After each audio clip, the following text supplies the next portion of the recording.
I gotta let y'all know first of all, man, I can't do it natural like my guys over here, man. Just get up here and make it seem like it's nothing, man. You know, for me, palms are a little sweaty right now, a little nervous, but you know, just gonna share my story, man. It is what it is, man. You know, like Pastor D said, you know, I'm from right here from Hollywood, man. I grew up here. I ran these streets. Did all type of dirt on these streets, man. I mean, anyways. I was supposed to start off by saying good evening, Cruciform Church. Y'all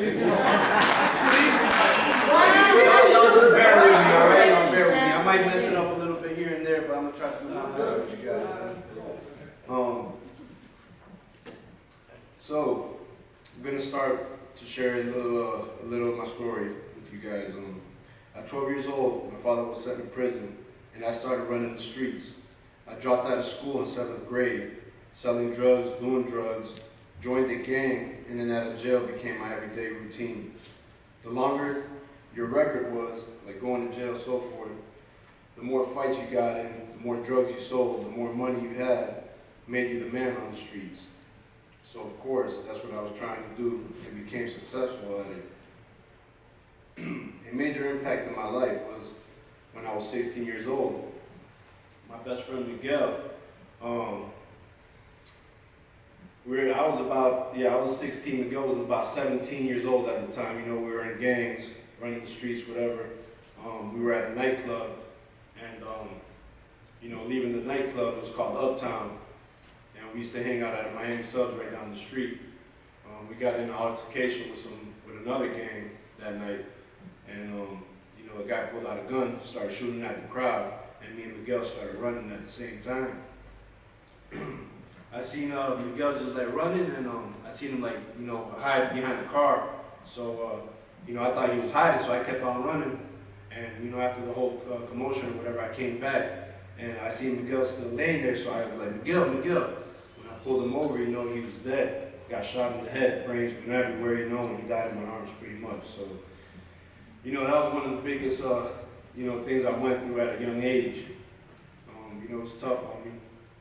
So at that point, you know, my dad just had got out of prison, and him, you know, he went to Colombia with my mom. My dad was down here in prison, and he got deported back to Colombia. So at that point, you know, my mom went back to live with my dad in Colombia, my brothers and my sister, and you know, I was still down here running the streets or whatever. And my dad was like, you know, my dad and my mom were like, nah, you know, after all this craziness, you got to come back to Colombia and stay with us. So I'm like, all right, you know, I'm going to get away from all the mess down here. Little did I know, I went to Colombia and I got around guys that were even worse than the guys that were hanging out with down here. You know, I was hanging around guys that are called sicarios in Colombia, which are like pretty much, you know, killers. And, you know, long story short, I was over there, got in a lot of trouble over there, and ended up, you know, coming back down this way because of all the stuff I was doing over there in Colombia too. I lasted about a year and a couple months before I came right back because my dad was like, man, you're gonna end up getting killed over here faster than you were gonna get killed over there. So literally the week I came back down to the United States, two of my friends, one got shot 21 times and the other friend, he got killed. The one that got shot 21 times is a miracle, but he actually, you know, he was paralyzed, but he survived it. So yeah, that was part of that story right there. Moving on. So back to my story of being a dope boy became, you know, my life. By the age of 18, I owned 3 cars, my own apartment, and was making lots of money. Being in the game also came with fear for your life. When I say that, you know, it was a couple of times where I went through like, you know, moments where I thought I was gonna lose my life. Like, you know, I got kidnapped one time. They had me, you know, kidnapped for about like 6-7 hours, beating me up until my brother came for my rescue, and you know what I'm saying? I mean, just, you know, stuff that I can't even mention happened. That was one thing. Another time, you know, my door, the guy knocked on my door. I thought it was just, you know, some guy knocking on my door. And, you know, as soon as I turned my back, the guy hit me with a gun in the back of my head, tied me up, robbed me for a whole bunch of drugs, put me in the bathroom, and I thought they were going to kill me. So that was just, you know, another crazy story that, that I share with you guys. But, you know, by the age of 24, you know, I was living, I don't know, it sounds kind of funny, but, you know, I was living like a millionaire pretty much, man. I mean, I had so much money coming in, I couldn't even spend all the money I had. You know, Pastor D could even vouch for me, man. I mean, you know, just ridiculous amounts of drugs I was selling, pretty much. I hope I'm not incriminating myself right now either. But I know, right? But, you know, even then, having this, everything in this world, you know, that having everything in this world can offer, I was empty, lost, broken, full of pain and anger, looking for something better in life. Having my dad in prison for most of my life, having my best friend die in my arms made me feel like it was me against the world, like Tupac said. Seeing my friends catching 10, 15, 20 years in prison for being in the game, being paranoid about cops kicking in my door, constantly looking over my shoulder, it was catching up with me.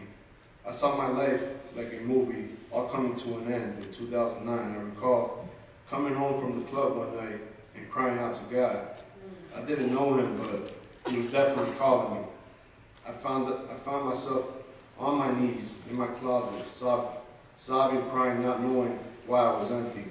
I recognized God was calling me, but didn't know how to respond, so I kept living my life the only way I knew how. A few months after that, the cops kicked in my door. I was charged with manufacturing and delivery and possession of a firearm.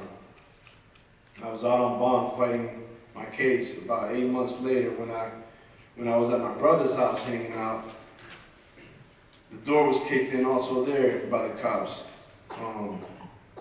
And you know, if anyone knows the system, how the system goes, if you catch a charge while out on bond, your bond gets revoked. I was charged with trafficking, and my bond was about $100,000, and I was already thinking I was just sitting there because, you know, you got to prove where the money's coming from when you get a bond that high, and, you know, it was drug money, so it was hard. Long story short, you know, I was already thinking I was going to sit in there, and now I was facing, between both of those charges I just had, you know, been arrested with within that 1 year, I was facing about 7 to 10 years. And by God's grace, I was able to bond out before, you know, it all came in the system, and, you know what I'm saying, all that stuff, that I had another prior charge open, and I was out on bond. Later on, so after all that happened, you know, later on, I got pulled over again and went to jail again for driving on a suspended license.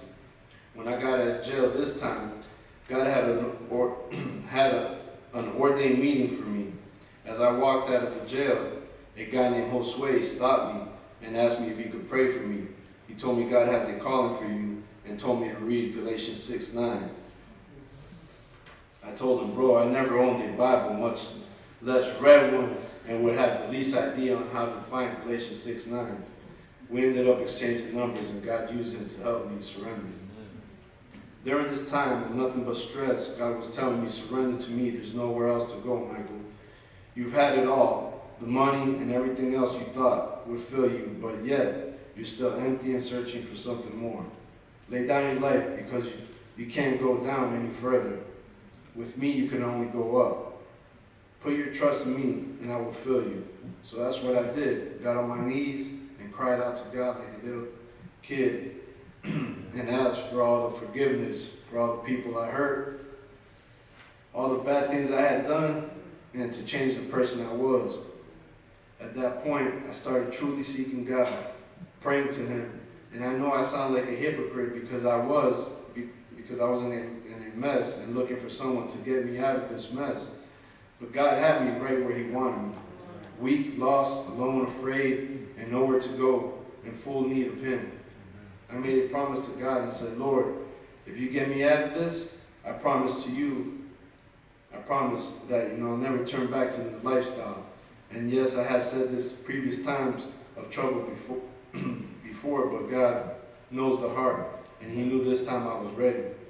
In regards to my charges, my brother took the rap for the charges I caught at his house, They got dropped. The other charges, I got 3 years probation.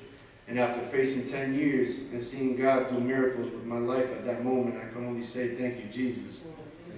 And make sure he gets all the glory. Man, when I got to reading Galatians 6:9, it spoke right into my life. Let's not become weary in doing good. For the proper time we will reap a harvest if we do not give up. God does miracles. I am a living proof. Me and my gorgeous wife are back together after being separated for years because of abuse and everything I put her through. My daughter, Faith, at like 2 or 3 years old, she was diagnosed with juvenile arthritis, and we laid hands on her and prayed over her, and just out of nowhere she was healed. So that was another miracle right there. If you don't get to a point in your life where you are broken and really cry out for Jesus, for the healing, and to be filled with the Spirit, it will be hard to feel the true connection between you and God. That's my story right there, man. Cruciform Church.